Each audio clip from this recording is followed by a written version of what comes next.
Hello, everyone, and welcome to another episode of The Lion, the Way, and the War, where we discuss Jesus, his church, and the spiritual battle that surrounds us all. My name is Craig Allison, and I'll be your host.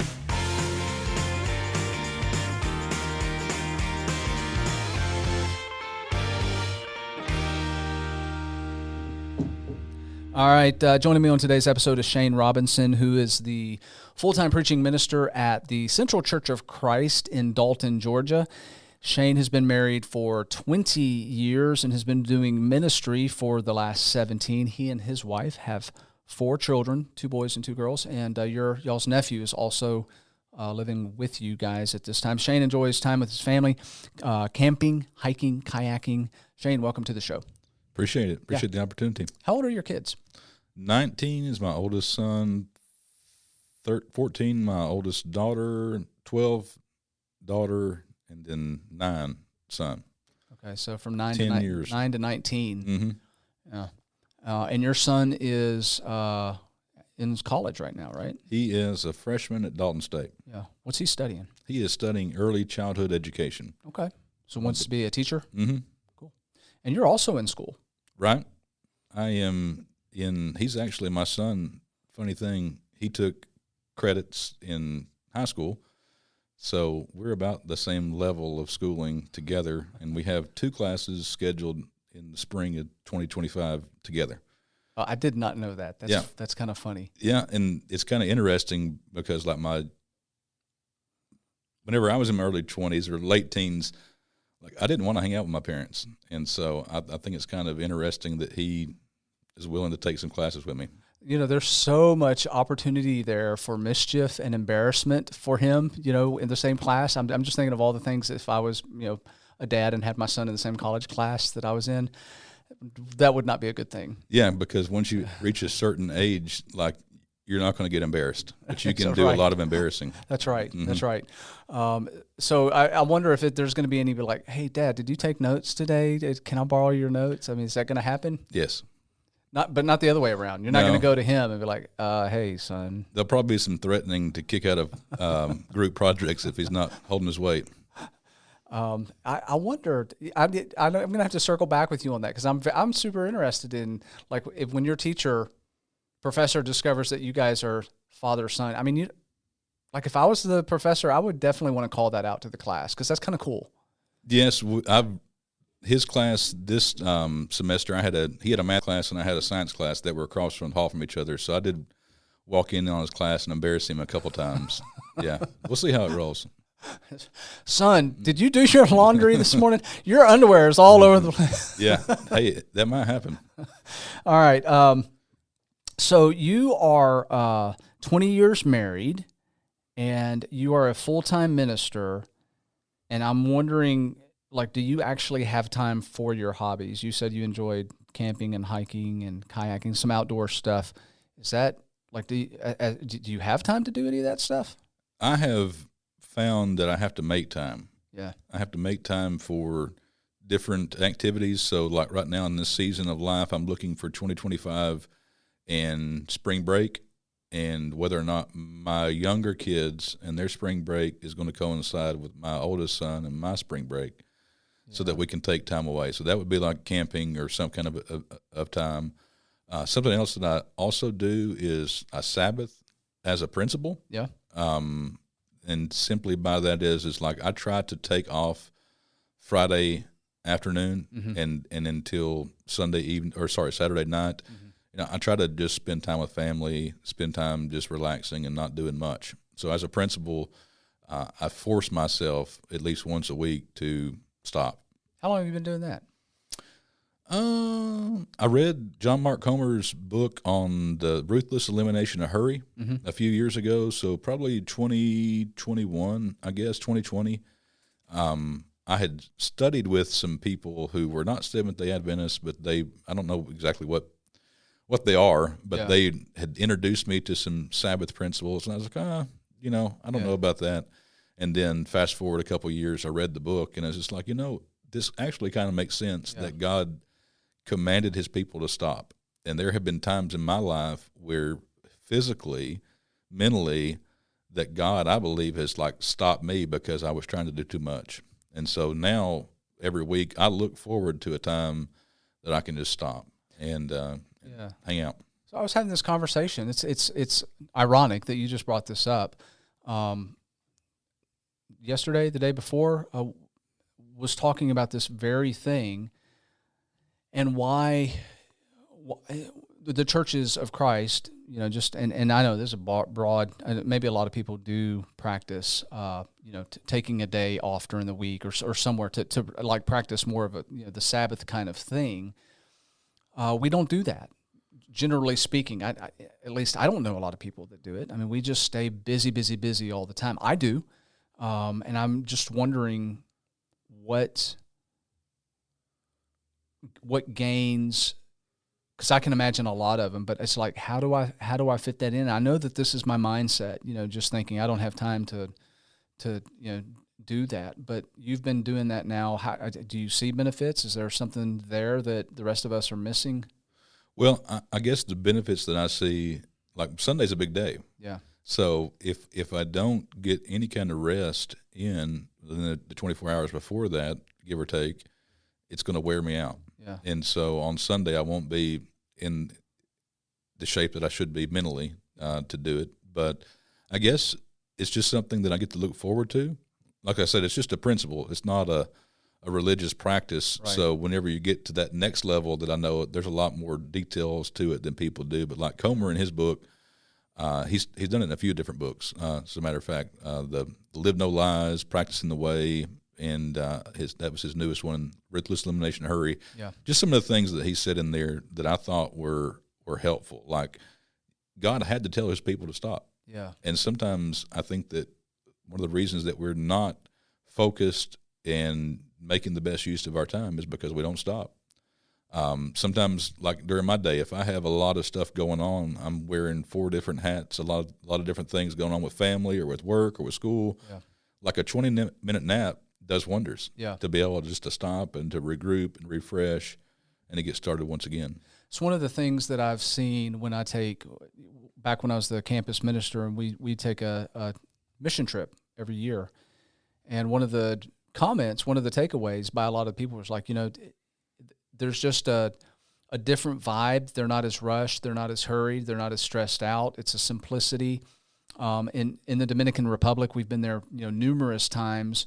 The whole town of Rio San Juan, from I think it's like 1 to 2 o'clock or 2 o'clock to 3 o'clock, shuts down every day. You can't go buy anything, any of the shops or wherever. So they're doing like a siesta kind of thing, and that seems to translate into their whole overall outlook of life and non-hurried, and it translates into taking time to stop and talk to people and have an actual conversation, not just hey, how are you? Good. Okay, see you later, and just passing back and forth.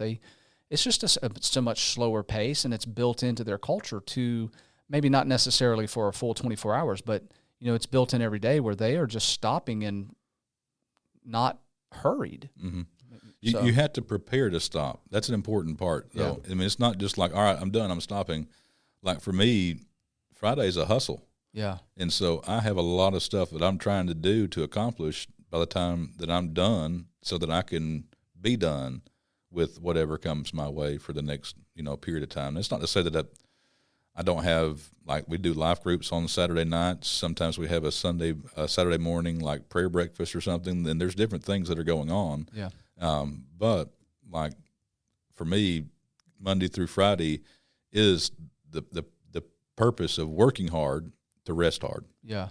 So interesting. I'm gonna have to make my wife listen to this podcast because she has me projects every Saturday.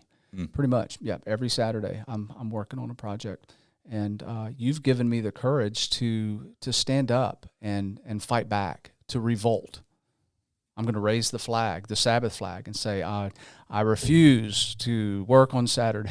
Yeah, tell me how that goes. We'll see how that goes. Any husband listening, they're like, dude, you just, man, no, not going to happen. So, I no, in all seriousness, though, I think that there's a lot of good wisdom in there.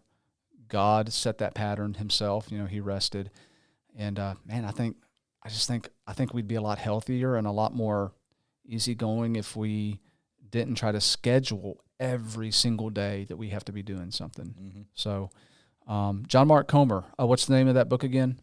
I think the best book on just the general topic of slowing down is The Ruthless Elimination of Hurry. Okay. It really helped me because for the first 40 years of my life, I was in a hurry all the time. Yeah. And I didn't really, then like one of the things that he points out in the book was like Jesus realized his time was short, but he was never in a hurry. Yeah. And for me, like I'm a hurry up and wait kind of guy. Mm-hmm. So I'll go drive, over the speed limit to get somewhere 15 minutes early just to sit there. Yeah.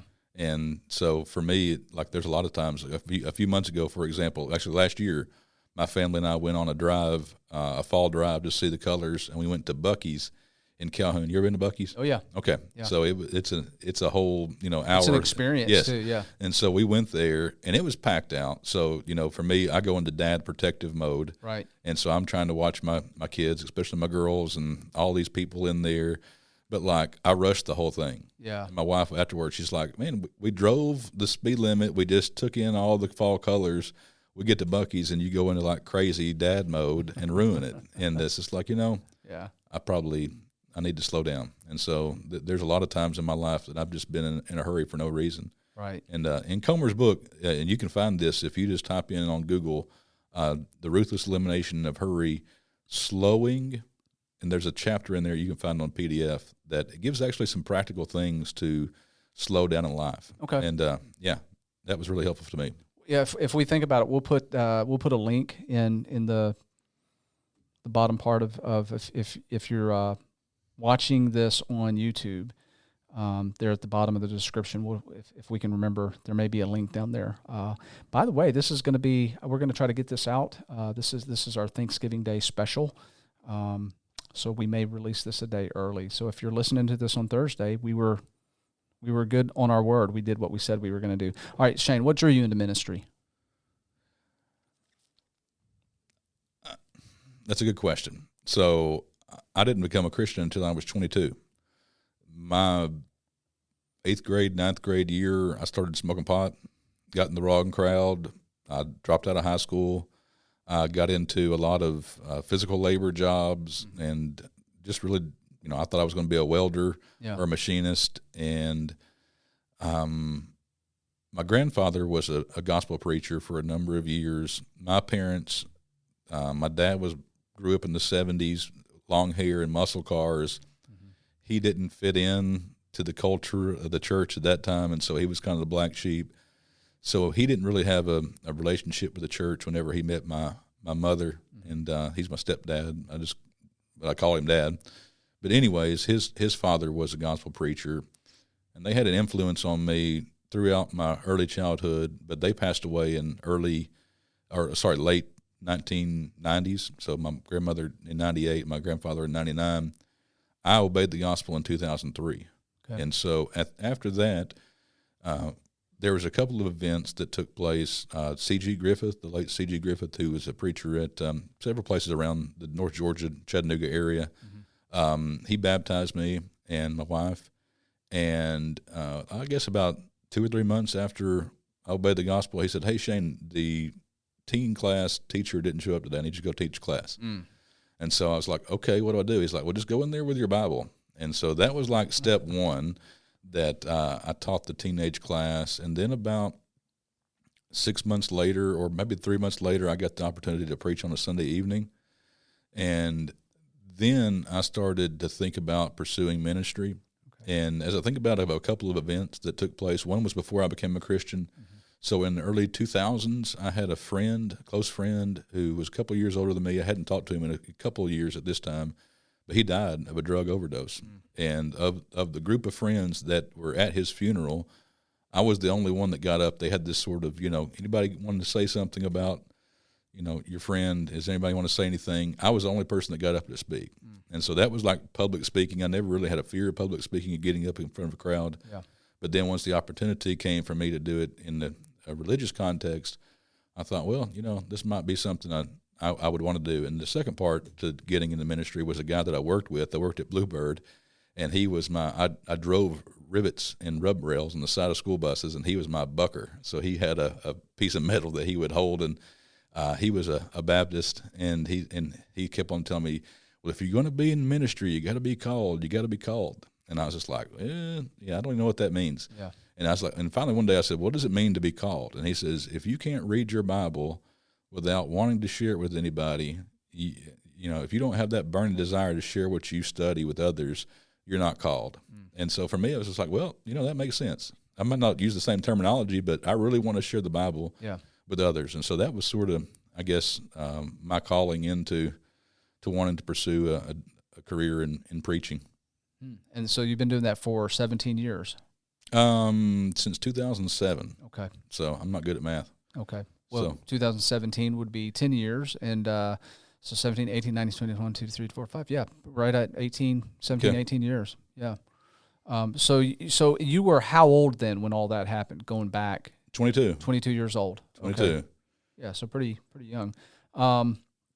So I want to talk about something that doesn't get talked about a lot. I haven't had, I'm trying to think, I've only had a few preachers on the podcast, and I don't know that we've actually really delved in or talked about this particular topic. And, you know, some of my reticence to do that is because, you know, I've been a minister now, 10, 11, 12, 13 years now, full time. Had a whole nother career before ministry. So that's an interesting thing to hear you if you're called. You know, that whole topic is kind of cool to me to talk about. But anyway, irrelevant to the conversation. I haven't talked about this a lot just simply because I am in the position I am in now. And it seems kind of icky, kind of weird to talk about this because I am a minister. But the sacrifices that are required to be a minister and to do the job like you know that you ought to be doing it, right? So preachers out there, anybody that does preach is going to understand this very well, that the sacrifices that have to be made, not only for yourself, but also your family. That's a real thing. And I don't know that the typical churchgoer really understands what that looks like.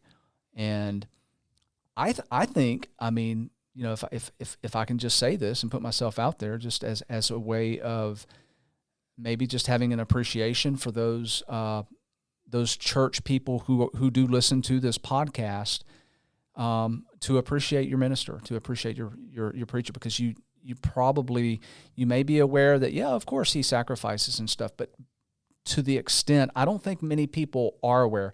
I certainly wasn't. Totally, you know, took that, and I was a preacher's kid too, and so I mean, I saw the sacrifices, but to be in that actual role, to do it day in and day out, really didn't have any idea of the mental exhaustion, the turmoil, the suffering, the worry because of things that you hear that are told to you in confidence. So I just throwing all of this out there, kind of laying the groundwork to get your input into that as a person who's been doing it now for longer than I have. I think that preachers, and may not be just for preachers, a lot of people are yes people, and so they don't like telling people no. Yeah. And so we struggle with boundaries, and also struggle with priorities, and a lot of times we can sacrifice our ministry or our family to the altar of ministry. Yeah. And so our family will be taking the back seat to ministry. I think that from maybe just a standpoint of trying to get the visual of what preaching may be like, it's, the joke is that preachers only work a couple hours a week, but, the preaching is the easy part. Yeah. The people are the difficult part and the challenging part, because you want to be empathetic. You want to be relate to the people that you care about and that you minister to. And I think that sometimes it will be a challenge to be able to say no and not feel guilty. Right. And I think that sometimes you need to be there, and you'll have to make those kind of sacrifices. In my ministry, I've done it well. I am a planner. I'm a go-getter. And, one of the reasons that, like, Friday, the conversation that we just had, one of the reasons that, like, stopping on Friday works for me is because I've worn myself out during the week. And sometimes you can be on call 24/7. Right. and you got to be able to say no, and you got to be able to learn how to do that without feeling guilty. Yeah. I think another thing is in being in transition last year for about 6 months, I had a greater appreciation for church members, and to sort of see where everyday life does come into effect and does come into play, where they are volunteering their time and their efforts, and they're on top of what they're already Right, doing. And right. so that's something, a greater appreciation that I had for that. I guess practically, here's something that happened to me a couple months ago. My youngest son is playing baseball, fall baseball. It's over now. He was on a losing team, and it was kid pitch 9 and 10, which is like the worst baseball age group, because it's either like people are getting hit by the pitch and crying, or they're just walking and not swinging the bat. But anyways, he had baseball games on Monday nights, and this was the same time. We didn't realize that going in, but it was the same time that I was trying to start up some college ministry activities. Okay. And so I missed about six of his baseball games. And so I had to make a choice on, am I going to be there for my kid's baseball game, or am I going to be here and try to start this college ministry? Yeah. Was it right or was it wrong? I don't know. I mean, there's no yes or no for it, and some would disagree. I may have disagreed with it looking back. Yeah. But it's just a decision that I had to make. It's like, church came over baseball games. Yeah. It was fall baseball game, and fall is usually a lot more laid back and not as aggressive. Yeah. And, you extrapolate that out over the course of, a decade for you, 2 decades of ministry, and then however much further lies ahead. That is hard. It's a hard, it's part of the sacrifice. I think this is just the position that ministers are put in a lot that other people don't maybe think about, because there is this overwhelming sense of obligation, right? I mean, because you're getting paid for one thing. It is your job to minister. It is your job to be there for families, in times of crisis, and you're seeing people at their worst and the burdens, all of the typical stuff that goes with that. On top of the fact that you do feel a sense, at least I do, of obligation.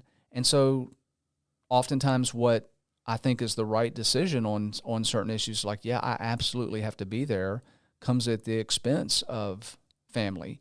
And, it's one of those weird occupations where your family is kind of in the thick of it as well in a lot of different ways. And I can certainly appreciate that growing up as a preacher's kid. I saw that side of it and understood, man, I wonder why Dad's not gonna. And he did a really good job too of balancing.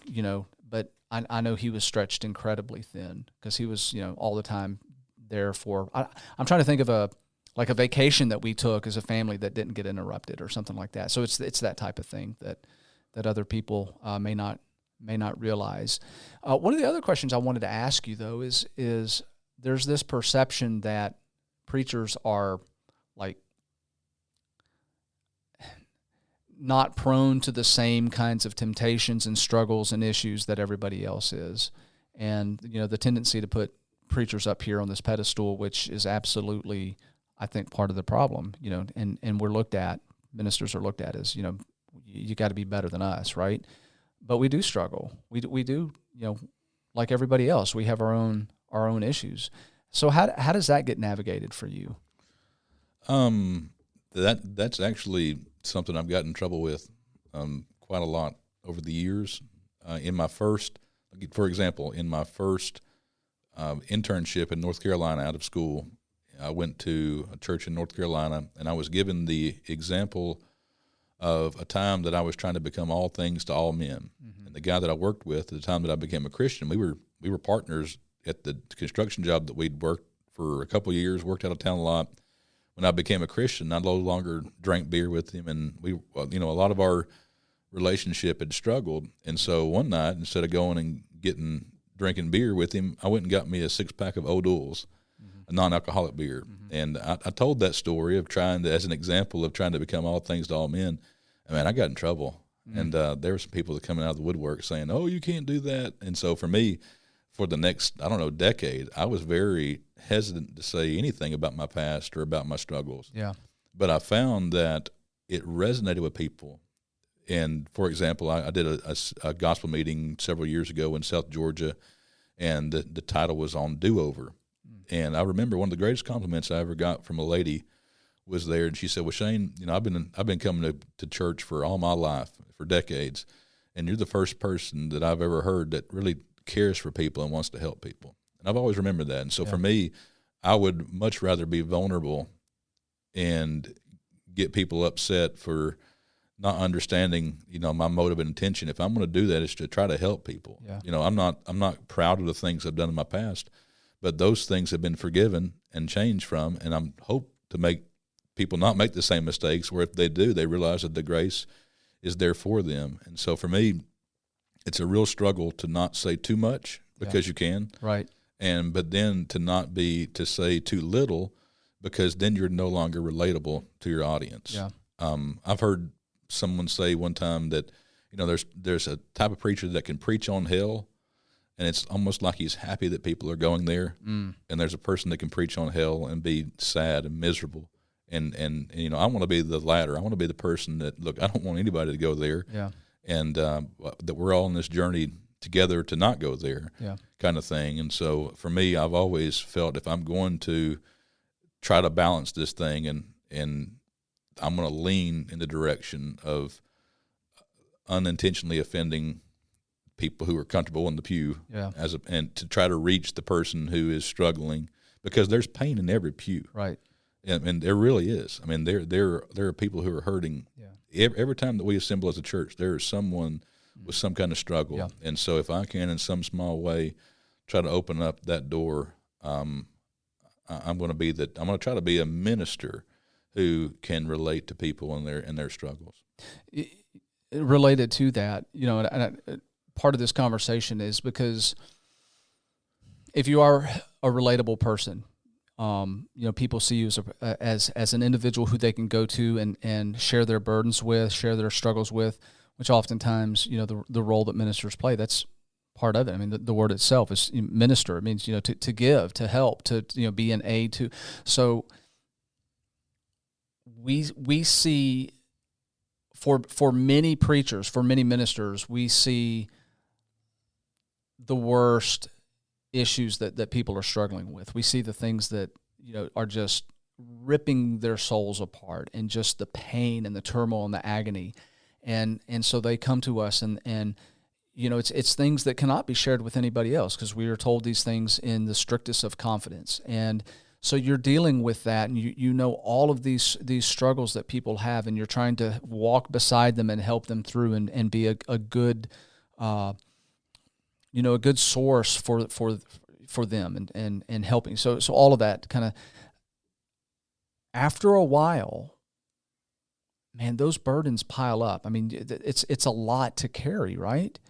And I don't think there's a lot of people understand just how tremendous that weight can be for preachers, that they're carrying all that around.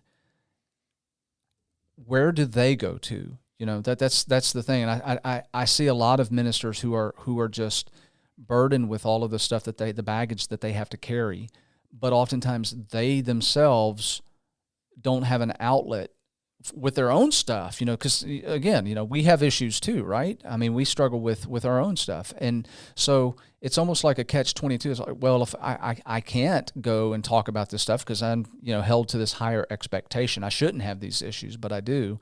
And, on top of that, I've got all of this other stuff from everybody else that I'm trying to carry. So what do we say to that kind of situation? What's the thought process there?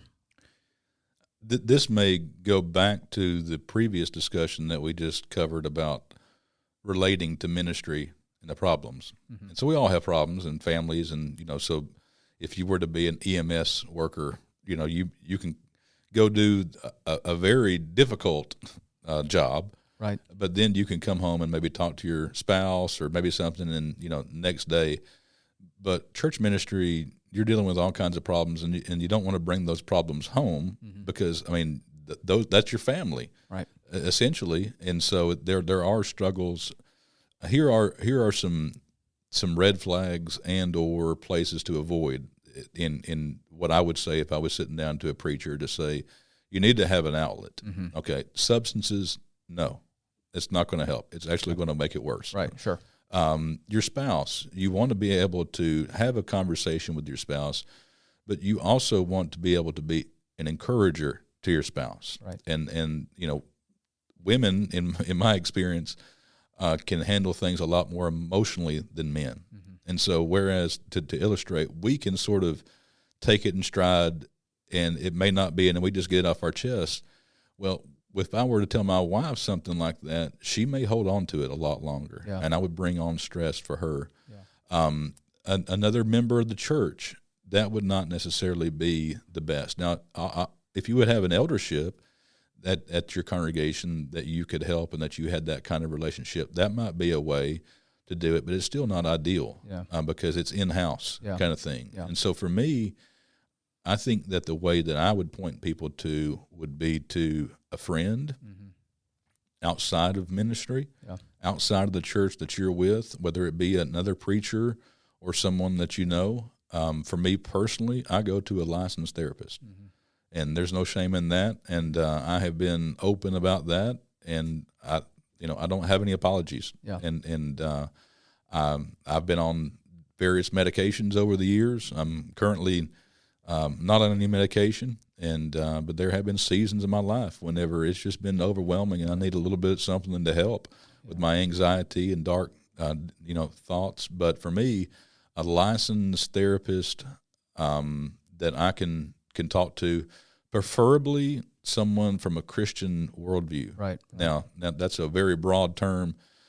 For me, I like talking to guys, and so I have had a female therapist before, and she did an outstanding job.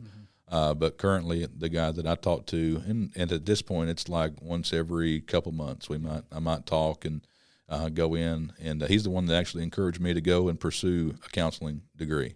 And so, just different things to help in different seasons of life, and just to be able to I guess, vent in a safe space. Right. That's what I would say. I mean, to answer your question, who do we go to?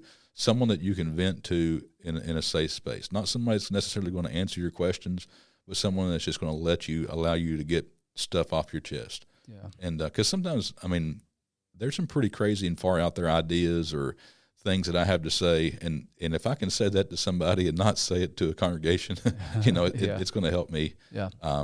But yeah, so resting is one way that I've been able to do that, or to look forward to a time off each week, but also to have those outlets that I can speak with, because friends are hard. Right. It really is. And whenever I entered into ministry and I came to the Chattanooga area, 2007, I wanted to get in with certain groups, and I found out, like, as long as you toe the party line, you're good. But as soon as you don't toe the party line, you're out. Yeah. And so for me, on the other side, it's just like, well, I don't want to be a part of that. And so I've sort of felt out of place for a number of years here in the area for, people. But there's still a sense in which I have some people around the area that I can go to in times of need or something like that to talk to in confidence. I know have my best interest in mind. This is something that I would tell to a church member. Yeah. Get you a friend that's going to tell you, that's going to listen to you with compassion, but is also going to be willing to tell you the things that not that you want to hear, but the things that you need to hear to make you a better person. Yeah. I guess, the takeaway on this, this whole conversation is centered around the fact that your preacher, for those listening, you go and you listen to your preacher, and he seems like this guy who's got his act together, everything's going good. I don't know anybody, any preacher, any minister that does not have their own struggles and their own issues. And unfortunately, we live in a world where there's such stigma placed on your preacher having faults and issues. He's seeing somebody. Are you kidding me? I didn't. So there's that stigma on it, and there shouldn't be, because we're like everybody else. And the fact that we have family struggles, we have issues, worries about our kids, just everything that everybody else struggles with, right? We have the same struggles, so it's okay for everybody else to have those issues because that's expected. But if you or I have those same issues, we're like, wait, what? Are you kidding me? He's our preacher. Yeah, and we got to change that. Yeah, because I think that there was an unintentional arrogance to preaching for now. I think some of the things are shifting now. But if you look at preaching 40, 50 years ago. They brought it on themselves. Yes. Yeah. And the pronouns that were used within teaching was all about those people out there who, believe this or who are doing this. But you don't realize that those people are in your congregation. Right. You're speaking to them directly. Right. And I think that one of the ways that we can help this as preachers is to use we pronouns. Yeah. I pronouns. Yeah. I struggle with this. Maybe you do as well. Yeah. And those are things that will help to move it forward in the right direction. Yeah. That's ever since I've been preaching, a lot of this stuff, people come up and say, that this whole month's topic really resonates with me. I needed to hear this. How'd you come up with this idea? I'm like, because I struggle with it. I'm preaching what I need to hear. I'm concerned about it myself because this is my issue. And so I wanted to research it. And I thought, you know what? This is helpful for me. Maybe it's going to be helpful for you too. So, I absolutely, cause I don't want to be on that pedestal. I mean, that terrifies me. Mm-hmm. People get knocked off their pedestals all the time, and it hurts when you hit the ground. One of the things that I've found, if I speak on a difficult subject, I'm going to face that. Yeah. It reminds me of like Romans 2, where it says, you tell people not to do these things, but you practice the same things. And so for my life, whenever I preach on some kind of, attitude adjustment or some kind of behavioral issue, it's very likely that I'm going to struggle with that in some way, maybe in principle, that very week. And so sometimes I'll remind them, look, I'm preaching to myself here as well. I know that this is something that I'll struggle with. Yeah, good stuff. What's your biggest concern for the church today? Well, my relationship with the church has primarily been in the Chattanooga, North Georgia area. So I can't really think outside of that scope. As I think about the concerns for the church in this particular area, I've seen decline in the last decade. Mm-hmm. Now, I anticipate a rapid decline in the next 10 years, in particular with some congregations that are aging, that don't have any youth, and are basically on life support. Yeah. And have been for some time, but they may have money in the bank or something like that to pay the bills and don't really know what to do. I mean, I think that there still is hope that things may change and turn around, but it's really without having a young vibrance to a congregation, it's really tough to get back started. So I guess my concern over the next 10 years or so within the church is a transition. I don't necessarily see a lot of transitioning with vision and foresight within the local congregations that are functioning and are healthy. Mm-hmm. Mentorship, next generation, training, those kind of things. Yeah. But also churches that can see the writing on the walls, but they're not doing anything about it to help the next generation, and maybe to use those resources for further opportunities. So for example, there's two churches that I think of I've only heard about them. I read about them in books and talked to people who were once a part of those ministries. One of them is the Eastdale congregation. You ever heard of Eastdale? Yes. Okay. So I don't know what you know about it, but it was a thriving congregation in the late 70s, early 80s. Mm-hmm.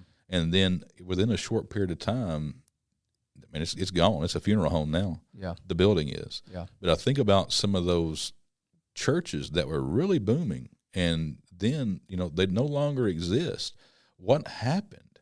What happened to that church? Mm-hmm. And when did things start to decline? And so for me, in that particular issue, I think part of it was the demographics of the area changed. Mm-hmm.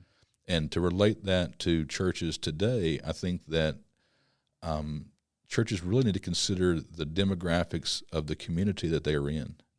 Yeah. And so if it is a lower income area that is Hispanic or African American or other minority groups, mm-hmm. and the church is made up of middle class white families, mm-hmm. That's, for me, just looking at that from the outside in, no racial meaning whatsoever, but it's just like you don't fit in Right. the community that you're Right. in. And so what are some things that you could do to put some resources in it to try to keep this thing going, to reach the people that God has called for us to reach? Yeah. And so I think that some of those are concerns for me. Yeah. I think that's, I didn't know what your answer was going to be. But that is a recurring thing that I'm hearing more and more. Research is coming out. I think the last update, I'm sitting in on a Wednesday night class where we're talking about this very thing. And the last stats that we have is pre-COVID, it's 2018. And the picture there is really alarming as far as the decline in churches shutting down and church membership has gone from, at its peak, which was I think sometime in the mid 80s, where we were counted in the millions. Now it's hundreds of thousands. I mean, so the decline has been steady, and it's also been increasing as far as the number. We don't know yet. I think the statistics are coming out. The last survey that's been done after 2018. So I think 2025 is going to be the next update, and we're going to see what these last few years have looked like. And I'm afraid that the picture is going to be more dire than what we realize. I'm not trying to be a pessimist here, but I do believe that there's a lot of church leaders that are going to be in for a rude awakening. And I think that a lot of church leaders kind of see the writing on their wall, but they're just not taking steps to change, to do something to address the issue. And so I'm wondering, what does that look like? I mean, are you a millennial? Yes. Okay. My wife says I'm not. She was born in 80. I was born in 81. Okay. So I believe I'm a pioneer millennial. Yeah, you're at the very cusp of that. So I'm Generation X, and that decline really began, like really steady decline with Generation X. So there's stuff going on there, and then millennials, we've seen a big drop off there, and then what was the one after that? Generation Z. I can't remember that. And then now we're at Alpha. So we see this trending downward, and it's getting worse and worse. We're not reaching the younger generation. Church is not resonating with the younger generation. And, I think there's a lot of opinions out there. Every person's got their own opinion, but I think that there are some themes that keep recurring. And one that I hear over and over again is they just don't feel connected as far as relationships. They don't feel like a genuine, it's inauthentic. They're looking for authentic experiences. And I don't know how many church leaders are sitting down and having those conversations about how do we change that dynamic here? How do we get out of the 1950s programming where, church looked like you come in Sunday morning, Sunday night, and for those that had a Wednesday night service, you've put in your time. You're done. You're free. You're free to go. You've been released. And there's no interaction during the week. Nothing's taken place. So there's no connection there with your church family. That's not resonating with today's youth. They want something more than that. Yeah, you look at the statistics, and around the 1980s is when the decline started. Amongst whatever brand, whatever group, it was all it's not all churches, not selective. It's yes, and I can't help but to think about what contributed to that. I think that maybe there was a lot of legalistic, very much, I got this thing figured out. You're wrong, I'm right, kind of mentality within churches, and that, one of the things that I look back on with some of the I guess boomers, and then the silent generation. I've ministered to them, and there's still some of those that are left, and a lot to listen to and learn from. But I've thought about, a lot of times their kids aren't faithful. Yeah. They're not any part of it, and I wonder why. Because sometimes people look back at that as the heyday of the church, and there were a lot of things that were going. I mean, the church really was evangelistically minded and wanting to reach out to people. They had that going for them, but the culture was very caustic. It was very harsh. It was it wasn't loving. It wasn't any of the fruits of the Spirit, really. Yeah. And so I think that really turned people away. Yeah. And I think that in recent times, politics have really, in social media, have really turned away some of the younger generations to say, well, if this is what Christians do, is just fight and argue and just make fun of people, I don't want any part of that. Yeah. And I don't blame them. Yeah. And so I think that there has to be a mind shift, a shift of the way that we're thinking about people, and to try to see people come along in the right way. So I don't really know what the answer is. Yeah. I don't really know what the answer is within it. I do know that it has to be more than a Sunday morning gathering, or a Wednesday night gathering. Yeah. And I've in transition last year or year before last, I'd visit churches that were smaller and didn't have any youth, and they would worship, and they were there faithfully Sunday morning, Sunday evening, Wednesday night, but that was it. Yeah. I mean, and that was the gist of their existence, was to simply sit there, worship, sing the same songs, say the same prayers, and repeat. Yeah. And there has to be more to it, and to reach the next generation, because when you think about it, I have a guy that we're trying to get to come hang out. He's from Mexico, and he works in Dalton, has a large Hispanic population where I'm at, and a lot of the people who live in Dalton are second and third generation, so they've grown up here, and they know. But this guy, his mom was walking down the road and just so happened to come to our church building. She went back to Mexico a couple weeks ago until her visa can be renewed, but we got connected with him, and I said, "Hey, what are you doing Thanksgiving?" He's like, "Oh, well, I got to work." I was like, "Well, would you be interested in coming to our house after you get off work?" He said, "Oh, really?" He said, "That'd be my first Thanksgiving." And so I just bring that out to say that hospitality and those things, there are people who have never been into someone's home. Yeah, I mean, they may have been out to eat at a restaurant with someone, but there has to be something more intimate and genuine about the relationships that we have. Yeah, absolutely.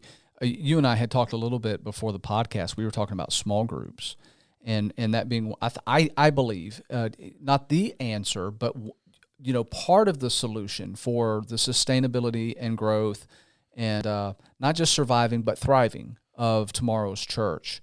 Hopefully is being implemented today. I certainly have harped on this here at this congregation, just how important small groups are. The biblical example we have of small groups, it is not a radical thing. It is going back. I mean, if you call going back to our roots, to what the pattern that Jesus had, okay, we can call that radical, I guess.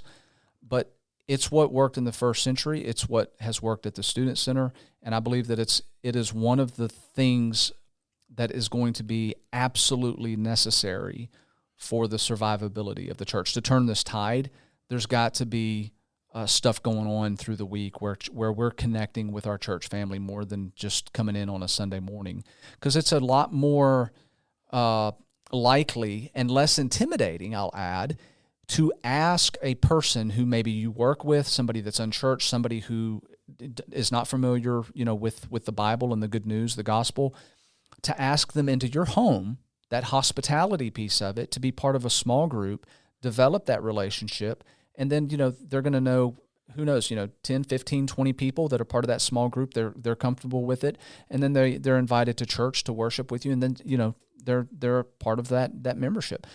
That's organic growth versus, hey, do you want to come to church with me? And they've never been there. They don't know anybody. I've been down that road, and it's a no. It's a no. It's a no. It's a no. Nah, I got other stuff to do. But we start practicing it like Jesus practiced it and building those relationships. All of a sudden, we've got people that know that we're approaching them from the heart, that we're genuinely concerned, that we want to be their friends, that we want to have that relationship with them. And I think that's your generation on down, that's what they're searching for, is meaningful relationships. They don't want the fake stuff. And I'm sorry to say this, and it may offend some listening, but a lot of the older generations, those older churches, the relationships, maybe to them that's how they related, but you can't hold that standard to today, because that is not how people relate today. That is not what resonates. And so I think we need to start changing stuff. in that regard. Not changing for change's sake, but changing because we need to go back to how Jesus said we should do things. Yeah, it's not necessarily changing things; it is revisiting. Revisiting, yeah, good. Jesus had 120. Yeah, he had 12. Yeah, and he had 3. Yeah, there's a part for everybody. Yeah. In our fellowship, in our worship, that has its place. It has its procedures, but there are things that we cannot do in worship, not directly. Right. And so, can we really forgive someone? Yeah.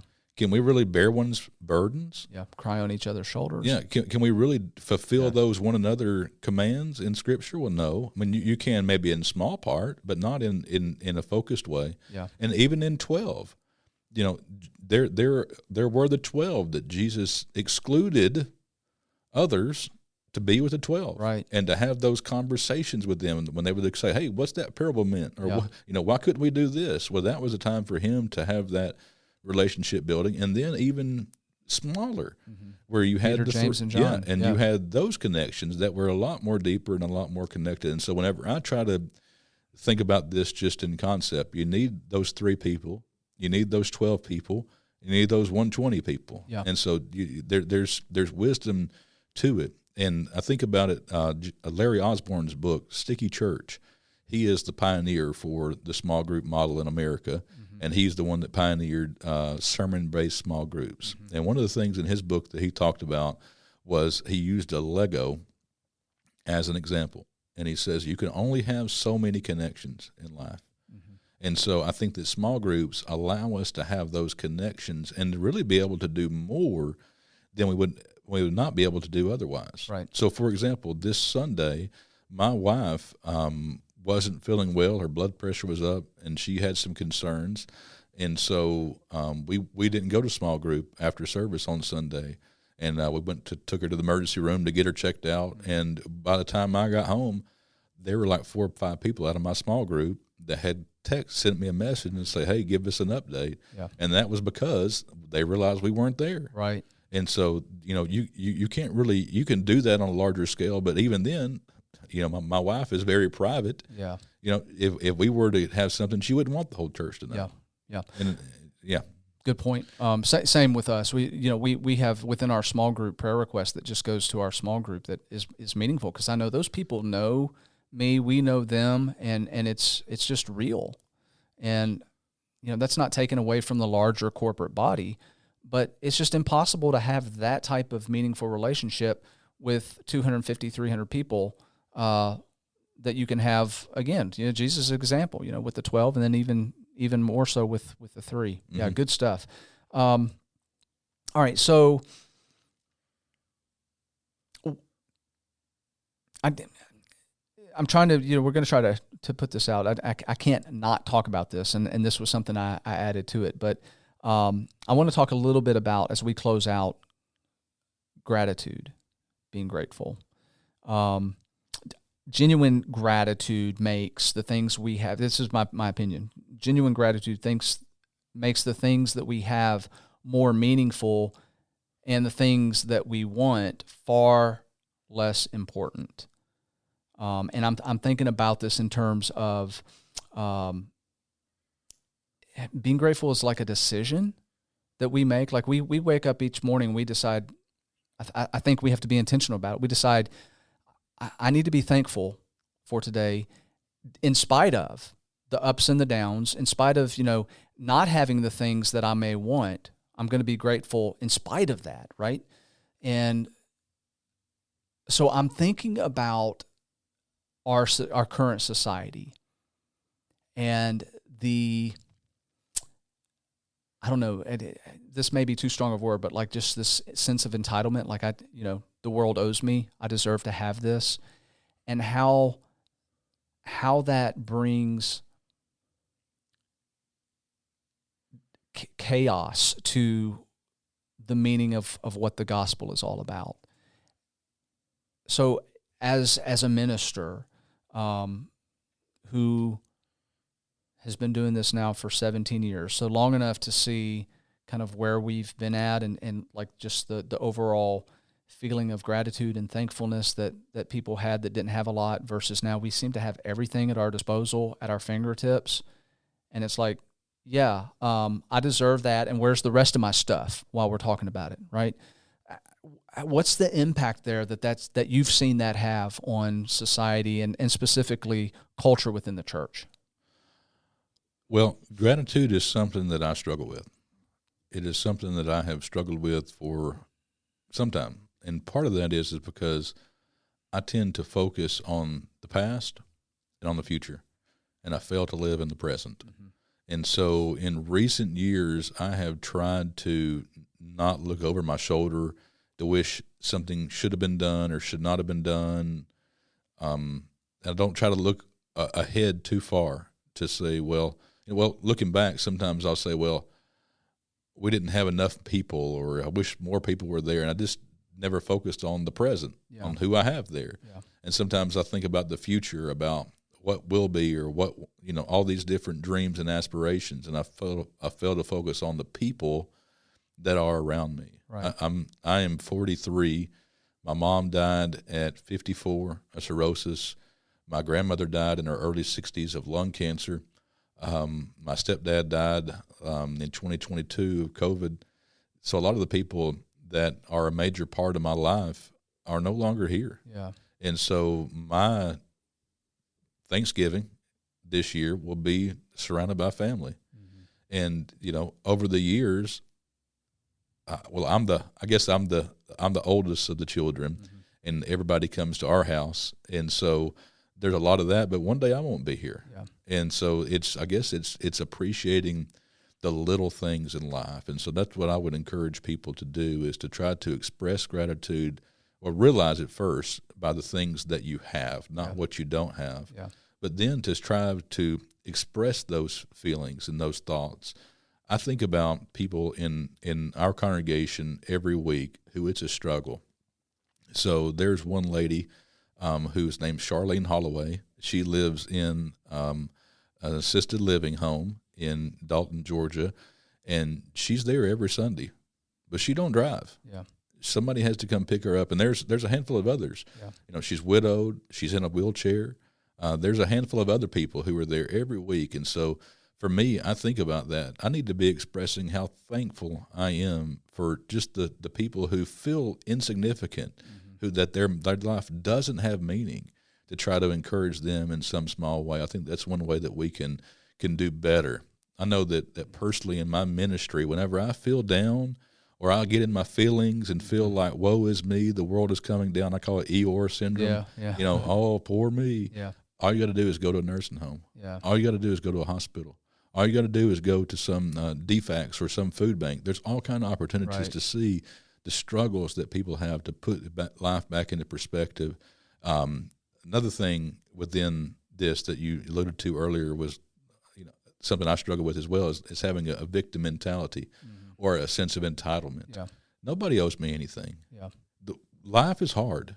Get over it. Yeah. If it is something that you're struggling with, talk to somebody about it. Mm-hmm. But we can't just keep living in the past. I mean, for example, I mentioned earlier that I dropped out of high school. I blame my parents for that for a long time. Mm. I only like 4 I finished my senior year. I like 4 credits to graduating. And my parents, my stepdad, his partner lost his job, and he needed somebody. So he said, "Hey, you're not gonna go back to school. You might as well just come get a job with me." And so I did, and I never went back to school. And so for me, for a long time, I'd blame my parents for not encouraging me. Yeah. And then my mom died, then my dad died, and guess what? I don't have anybody else to blame. Yeah. And so for me, that's a wake-up call. Is like, man, why in the world would I want to blame someone else for my actions or inactions? And so that's a little bit of rambling there. But. No, that's good stuff. And I think it goes, the whole, entitlement victim, part of my grad program, I had to go to AA meetings for an entire semester, every single week. So I got to sit in, and this is the stuff that they talk about in that the victimhood mentality is the very thing that brought them into that lifestyle to begin with, and that they'd had nobody to blame for themselves, that, they needed to look around and see all the the missed opportunities for appreciation, for gratitude that they had, and just completely changing the way that they looked at things. And trying to tie this back into kind of what we've been talking about, for me, and kind of like the aha moment was coupling that with settling into a place of gratitude for what Christ has done for us that had never truly and fully resonated until I stopped and I started to dwell on just what that actually means, the price that had been paid. And it's like, I can never have enough gratitude anymore. It's beyond my reach to say thank you enough and to be appreciative of enough of what has been done for me. And so any way that can be manifested by me towards other people, I mean, I think we're in the season to think about that, to do that. So yeah, this has been a good conversation, Shane. I appreciate everything that you've talked about. I want to close out the show now and do you have a favorite passage of Scripture that you want to share? Yeah, you asked me to come up with a passage, and somebody asked me just recently what my favorite book of the Bible was, and I was, usually it's whatever you're studying at the time. Yeah. So but I mentioned Ruth was a favorite book of the Bible for me in the Old Testament, and part of that, matter of fact, had go back to a mutual friend, Jeffrey Brewer. Oh yeah. And whenever I met him back in 2009, I guess it was, he had been listening to a podcast on redeeming Ruth, and he told me about grace and things like that. And so I began to really think about how life, God can be in our circumstances and stuff like that. But I guess a passage that comes to mind for me is 2 Timothy chapter 4, and it's verse 17 and 18. And it's at the end of that section of Scripture where Paul's like, all right, come to me. Demas has forsaken me. Bring the parchments, this, that, and the other. And he has this statement. He says, at my first defense, his first trial, no one stood with me. All forsook me. And I think about that passage in his time that he needed someone to be there for him, that he needed someone to have his back. He needed someone to plead his case for him. He showed up to court, and nobody else did. And they left him high and dry. As a matter of fact, the word forsook is a strong word. They abandoned him altogether. Yeah. But the next verse says, but the Lord stood with me and strengthened me. And for me, that's been a verse in my life that I've just said, even if I don't fit in, even if people don't understand me, even if I don't understand myself, in those times, just keep on keeping on. And the Lord's going to give you strength, and he's the one that's going to lift up your head. He's the one that's going to be there for you. So that's one of the verses that I try to think about in my life. If my intentions are pure, if my motives are right, even if someone doesn't understand what I'm saying and doing, the Lord does, and that's all that matters. Yeah. Man, that's fantastic stuff. Men are always going to let us down. People are going to let us down, but God never will. He's going to be biased. Okay, so if you're done eating your turkey today, you've got a full belly, you don't want to watch the football game, listen to this podcast. Go ahead and click on play, and I think it's a good conversation to listen to. Or if after you've had your turkey, that makes you sleepy, fall asleep while you listen to this. Yeah, you can do that too. You've got that calming voice too, man. It's a good radio voice. Give us feedback. If you're watching on YouTube, go ahead and subscribe so you'll get updates anytime we put a new one, a new podcast out. Share it with other people that you think would benefit from hearing some of the things that we're talking about. And also consider becoming a sponsor of one of our episodes. We're definitely open to that. That doesn't necessarily have to be monetary stuff.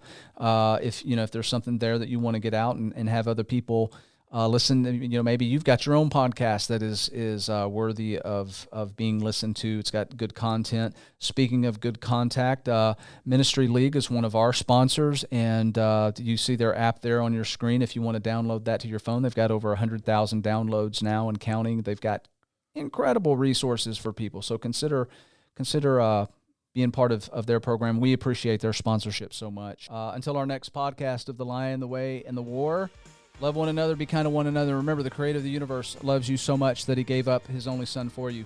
Have a blessed day. Happy Thanksgiving.